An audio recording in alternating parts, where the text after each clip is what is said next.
now, and we'll get some people in here for you. Great.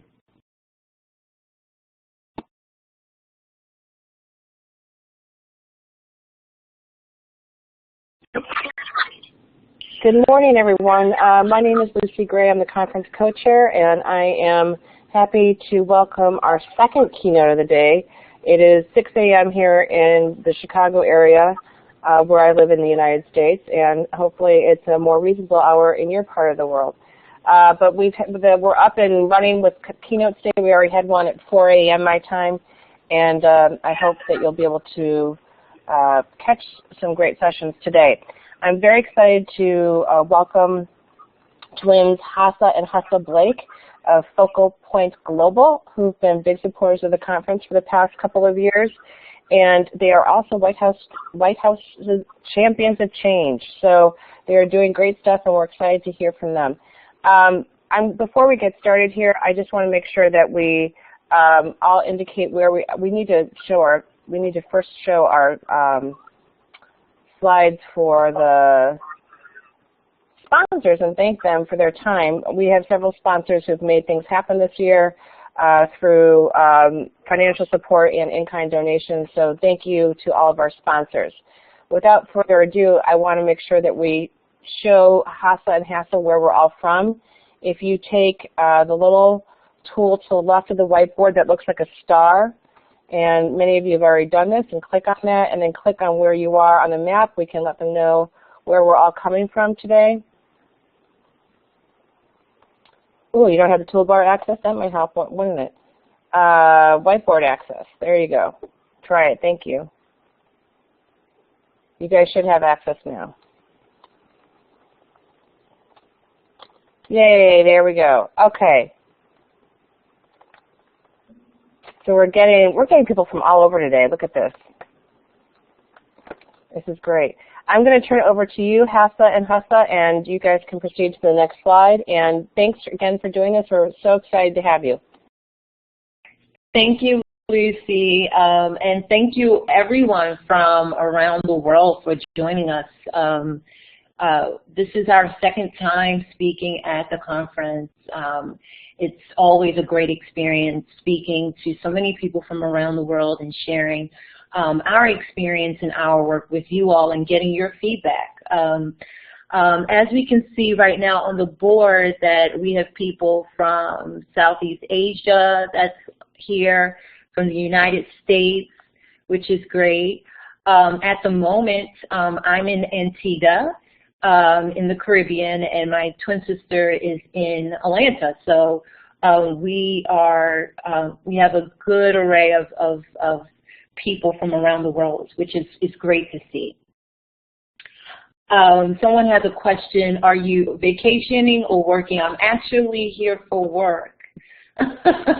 Lucy, I'm actually here for work. But it doesn't hurt that it's in the Caribbean. Before we get started, I actually wanted to just address you guys and tell you that this session is really going to be interactive. We really want your feedback and your input on what we're going to be talking about today. And today we're focusing on global education and how that fuels social change. Recently, my twin sister and I participated in a virtual forum, somewhat like this one, this past weekend with the Mo Ibrahim Foundation. And that was really focused on African youth and leadership empowerment and education. And it was such a great experience because it was inspiring, and most importantly, it was educational. But while we were participating, I was like, why is this global experience so important? Why are we having this forum? And I thought about our global education conference that we're having right now, and wanted to know from you all, before we get into the nitty-gritty of our discussion, Why is global education important to you and to the people that you work with or the people that you reach? And we would like to get your feedback right now. If you can type it in and I can read it out, that would be great. It would be great to get your feedback on why global education is important to you.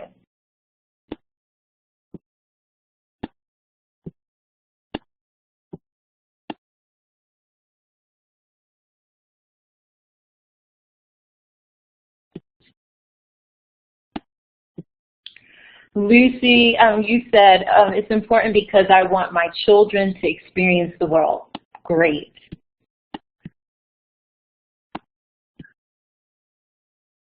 We're all more alike than we are different. I know it's such a broad question, but it's good to see a variety of different points of view. And one more. I live globally. The more cultures and countries I see, the more I realize we want the same things. That is actually a really great quote, Denise, a really great point. Well, the way we answer it for us is that global education is important because it's not only important for youth and for all of us to learn about different cultures and be more aware, it's a necessity for us to use it as a tool to create social change.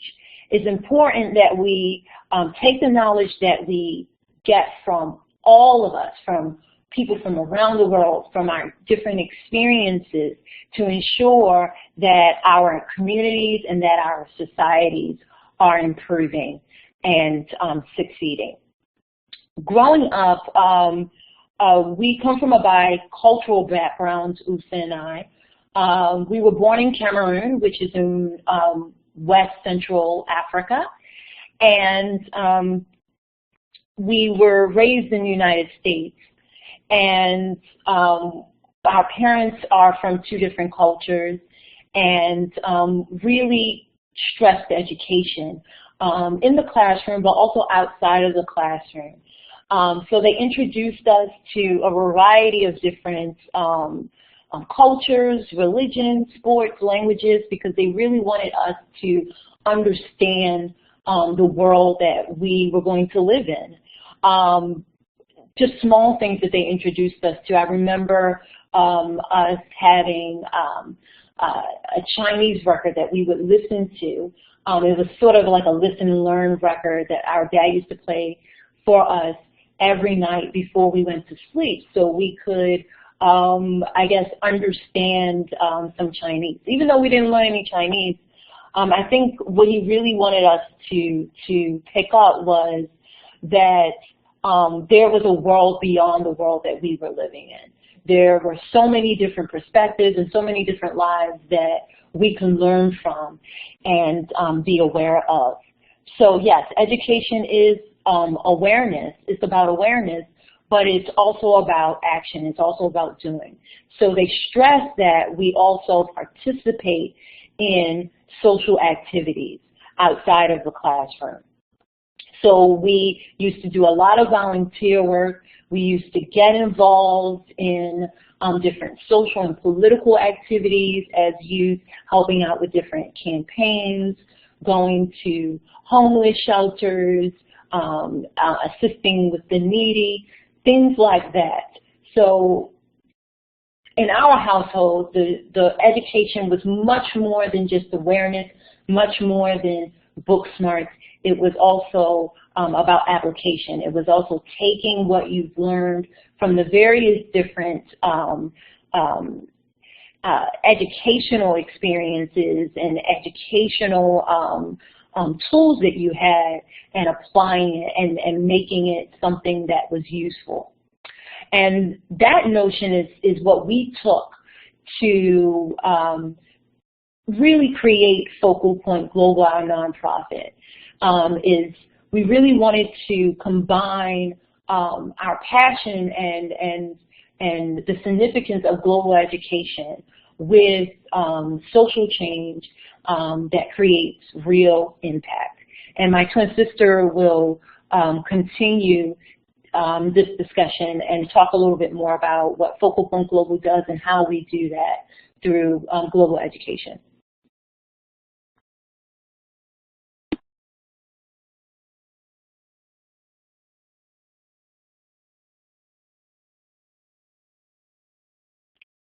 Good morning, everyone. I am calling from, or I'm speaking to you from Atlanta, Georgia in the United States. So I welcome you all to this session. I thank you all for sitting in and listening to what we have to say. I just wanted to recap for those of you who don't know what we actually do with our nonprofit.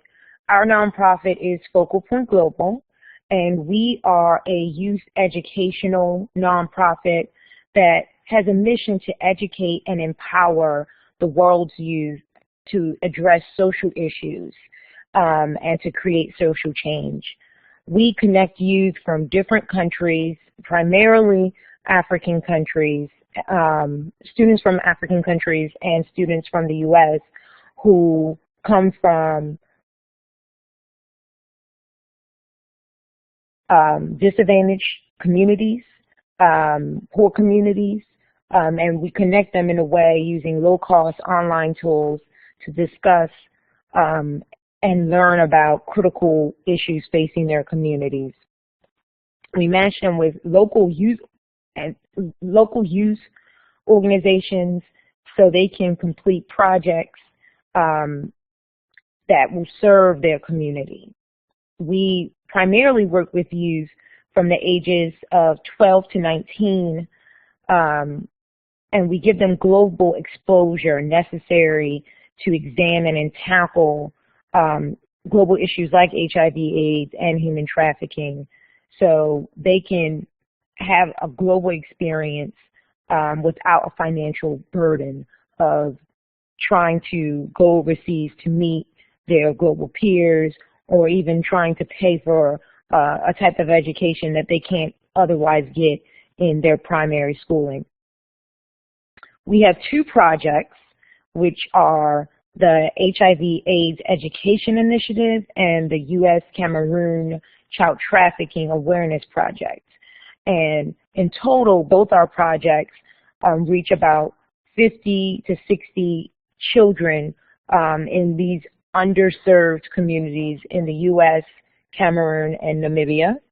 And we, like I said before, we focus on connecting organizations to these students' communities. Like my twin sister has already said, you know, global education is very, very important. We have organizations like the UN, we have the Millennium Development Goals that stress that education is key in reducing poverty. It's key in making sure that children are actually getting have better nutrition, they can survive in the world. It helps decrease and fight life-threatening diseases like HIV. It promotes gender equality, and in the general sense, it actually helps society and helps people for goals that we hope that our own nonprofit is able to foster. And it only further emphasizes why education is just so important, because without it, you can't make progress. There is no progress. So for us, we believe that Focal Point Global, our educational projects impact social change, and we believe that it impacts it in two major ways. We believe that we provide a service that is key to a lot of disadvantaged children around the world, and that's providing access to education. We provide education to kids in the U.S. where they do have free education, but however, you realize that free education is not a complete education in communities where you are disadvantaged, where you don't have enough resources to actually receive proper education, because you don't have enough books, you don't have enough computers, and teachers and facilitators aren't properly trained. We also provide access to education to youth in countries where education is not free.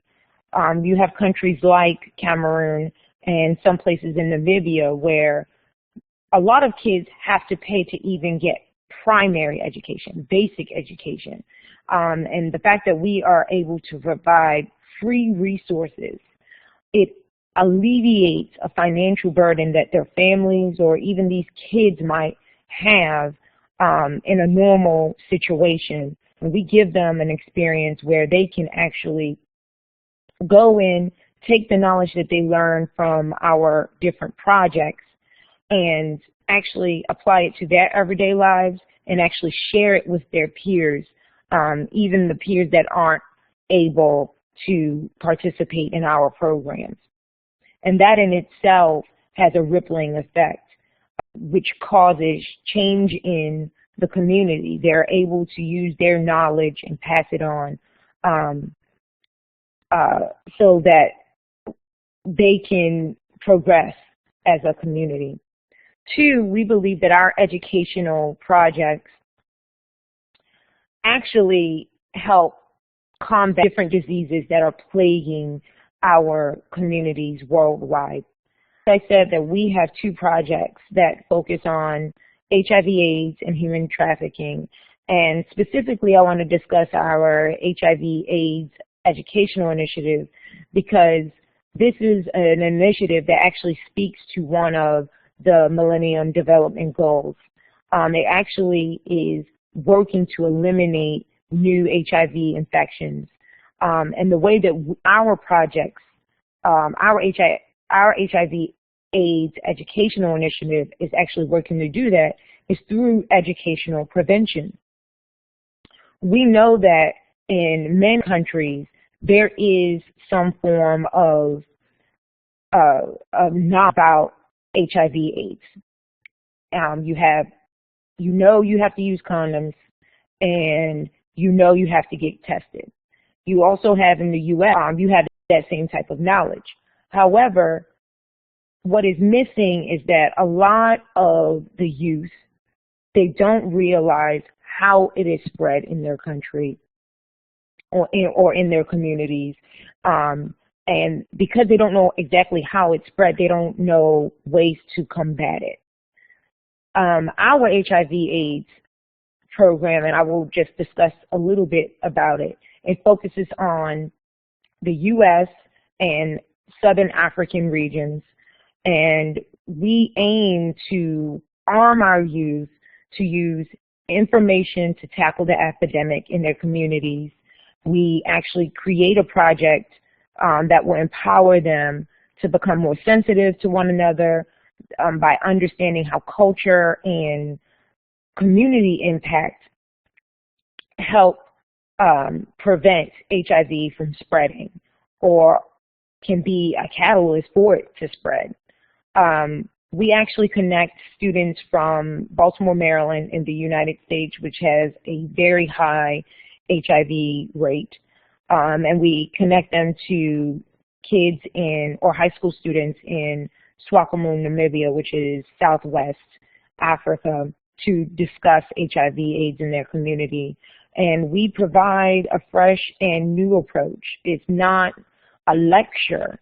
We actually have a curriculum that allows them to learn from one another through interaction, through exercises, through different projects, so they can help mobilize one another to implement activities to combat the disease in their community.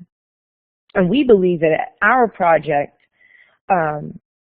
provides the tools for them to not only take what they already know and actually use it, but also help spread the knowledge that they have learned in our project to help educate their peers, help educate their parents, and help educate other people in their community so they can not make the same mistakes others have made that caused them to contract the disease, but also they can help prevent them and their peers from making those same mistakes and not contract the disease. And that creates an institutionalization of decreasing the rate and reducing the rate of HIV/AIDS in their community. So that is our brief spiel on how we believe our educational projects have an effect on social change.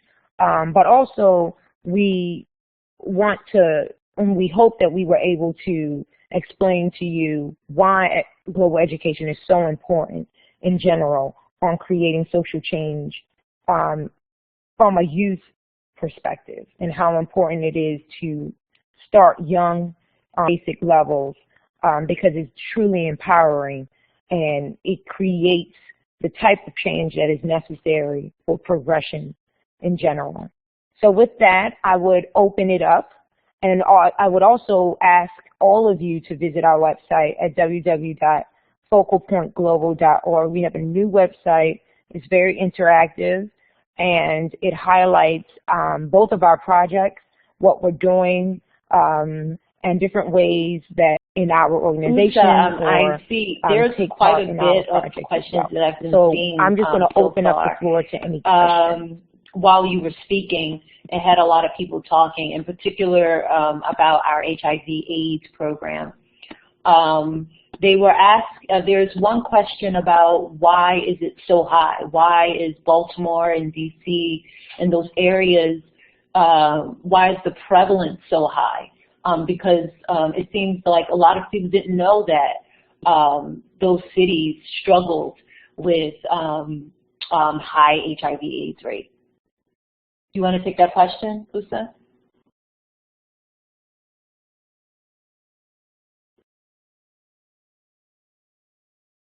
Usa, do you want to take that question? Or the question? And sorry for the lag time. Yes, I can take the question, and you can actually add on to it. I believe that it's high for many different reasons, and I hope that you all can hear me. The Baltimore, Washington, D.C. area, the reason why it's high is because of the sharing of needles because of drug use. A lot of people think that it's high because of it's sexually transmitted, and that's not necessarily the case. Yes, it's spread that way, but it's mostly spread through sharing of the needles. And I think that Asa can elaborate upon the HIV epidemic in the Washington, Maryland area.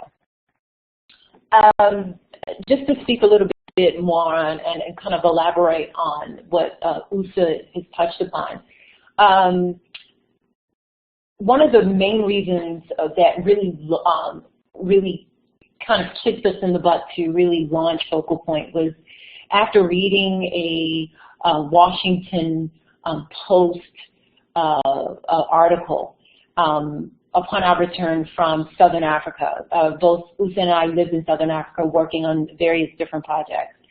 And coming back to the United States and reading that the Washington, D.C. area had the highest HIV/AIDS rate at around 2%, and that was back in 2009. And sadly enough, it hasn't improved. It's actually increased. It's around 3%. And a lot of it is based on, in the Baltimore area, it's needles, but in the D.C. area, it's sexually transmitted. And a lot of it has to do with the sense of if HIV, at least in the United States, being still very taboo.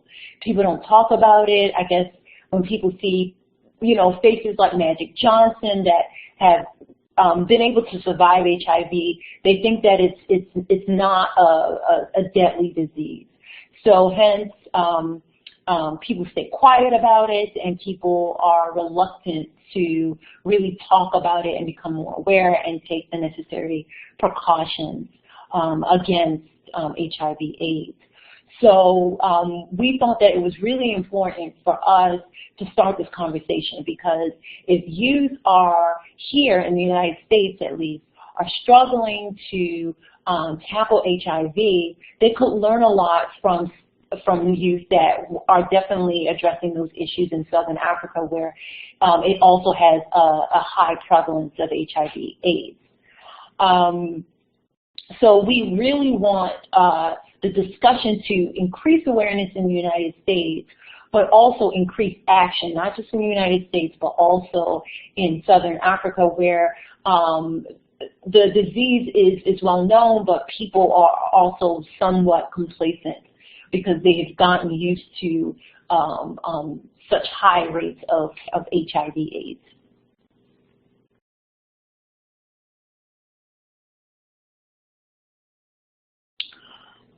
We also have a question, and I thought this was a great question, about how do you deal with parents who think that it is strange for girls to discuss HIV/AIDS. And just, I guess, I'm going to take it on a more general level, because we work with more than just girls. We work with girls and boys, but primarily we have a high rate of female participation in our projects and our initiatives. I think that's a great question. In terms of the HIV/AIDS education initiative, we fully inform our parents and about the subject and about what we will be talking about. And it's hard to discuss HIV/AIDS without discussing sex. It's hard to discuss HIV/AIDS without discussing health issues. It's hard to discuss HIV/AIDS without discussing drugs. And we fully inform them that it will be discussed, but not in the way that they think. We're not explicitly telling people how to perform sexual acts. That's not what we're here for. But we are telling them how it's spread in their community. And one of the ways is having unprotected sex. So we do explain that to them, but we also inform them that it's not explicitly talked about. And it's interesting that we didn't necessarily have that much reluctance in places where you would think would be very conservative, like Namibia, like African countries. We had a lot of resistance when it came to the American parents, because although we think we live in a very sexual, liberating society here in the United States, parents are very, very reluctant to discuss sex when it comes to HIV/AIDS here in the United States. You would be surprised. But making sure that they are fully informed to the extent of what we're discussing puts the parents at ease. In addition to what Usu was saying, we also provided a package for not only the students, but also the parents. In the packet included a permission slip, so we had their written consent that their child could participate in the activities. That was one. We also made ourselves, like Usu mentioned, available for any questions they had. We also encouraged parents to come in and sit in on the sessions that we were having. That way they could see for themselves firsthand what types of discussions we were having about HIV and about drug use and about sex in regards to HIV.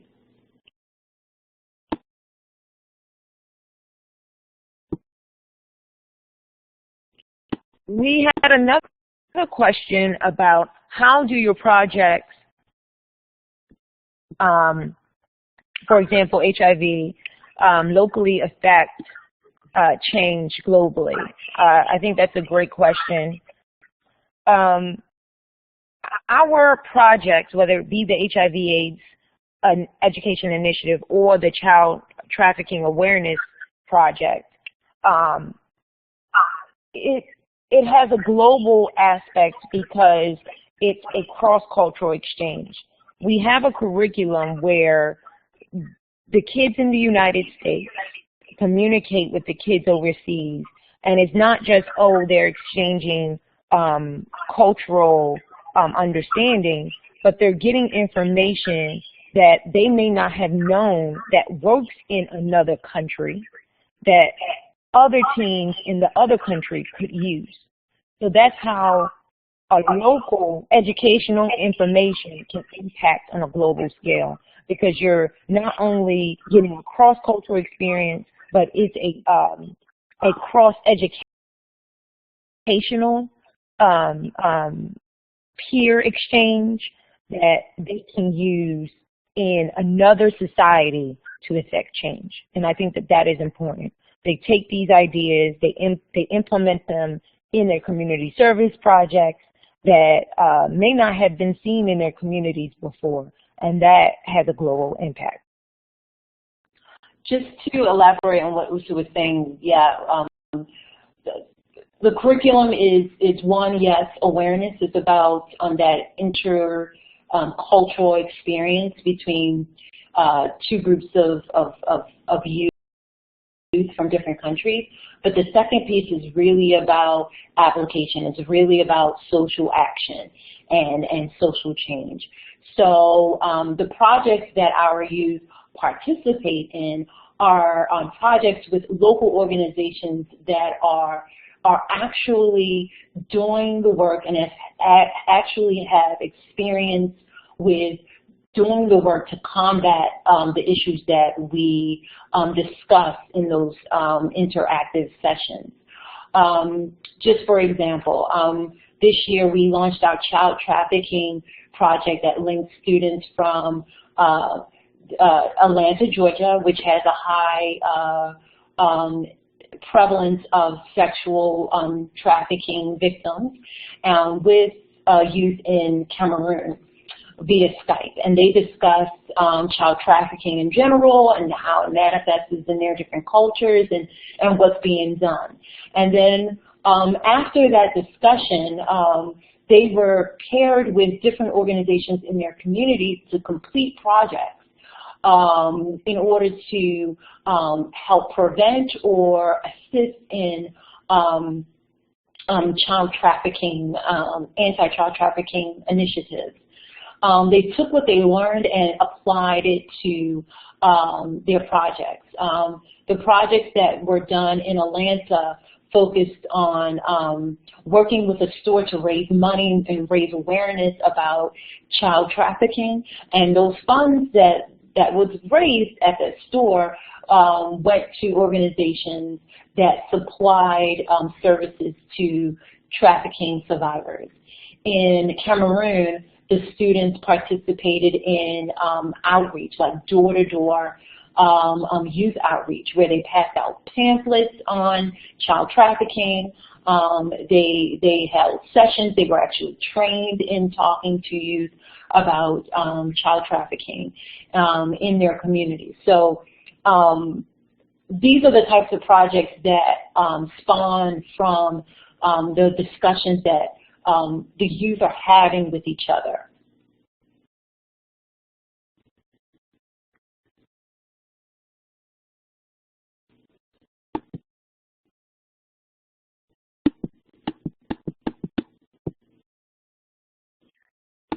Do we have any more questions?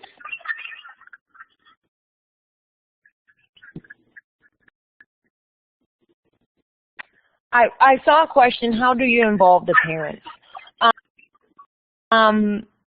We primarily want it to come from the students, but we realize that educating the parents about the issue that their students or their children will be learning about is very important. And it actually encourages the student to become excited about attending the sessions that we have.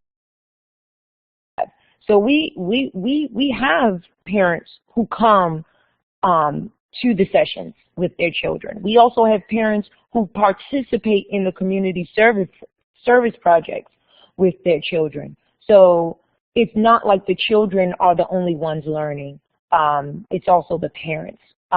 For example, in our human trafficking, child trafficking awareness project, one of the community service projects that we had was the children, and these were teens from 14 to 16, volunteering their time at a store that benefits, all proceeds benefit child trafficked victims. So they came out and they donated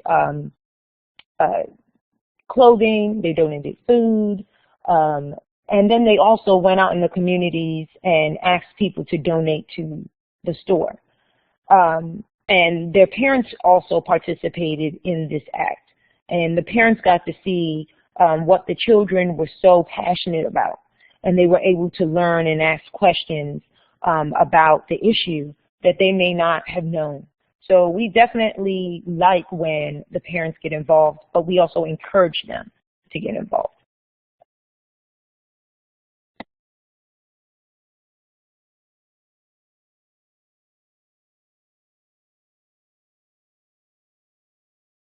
Do we have any more questions? We actually, by the way, we love the questions. They're great questions. We love that you guys are so interested in this topic, and I see that a great discussion is happening in the chat. So we're happy that you guys are excited about the topic. We do have a question. We have it from Lucy. It's how can global education conference members help and get involved? And I think that's an awesome question. We have so many ways of different people and organizations and how they can get involved. One, we definitely we love to have volunteers. A lot of what we do comes from people volunteering their time in order to make these projects happen. We are always looking for extra hands. So if you're interested in volunteering, even if it's just to put on the project or to help us with promoting the project or just getting the word out for Focal Point Global as an organization, we welcome that. And that information is also on our website, or you can email us directly at ASSA, HASSA at focalpointglobal.org, or USA at HUSSA at focalpointglobal.org. I'm typing that in now. In addition to that, you can also, we also definitely seek people putting on fundraisers that could raise funds for our projects. Our projects are very inexpensive in comparison to how expensive they could be. We try to keep it low cost as possible, just because we want to focus on doing great things and not really focus on the grand production. So every dollar, anything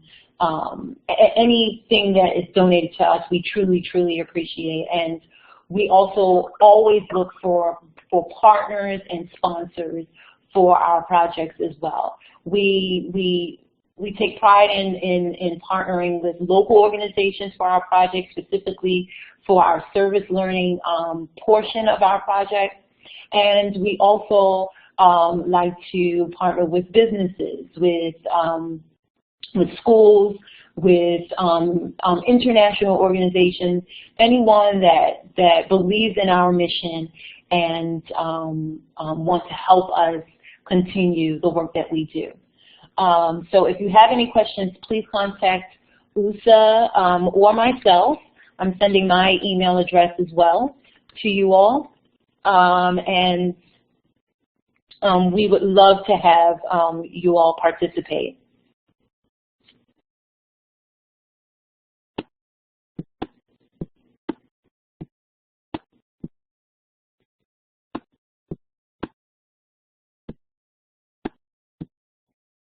Any other questions for us?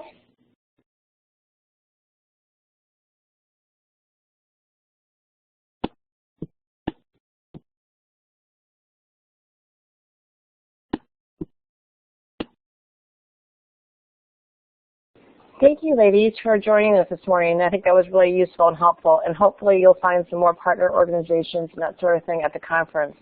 And then people will access this recording afterwards. If you guys have follow-up questions or want to contact the sisters, you can.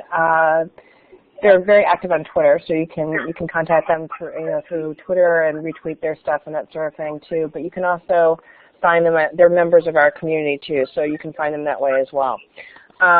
If people don't have other questions, I can stop the recording or do whatever you'd like to do. But thank you again for coming, everyone. Thank you all for having us. This was a great conversation. I'm glad that we were able to connect. And thank you all for attending this session.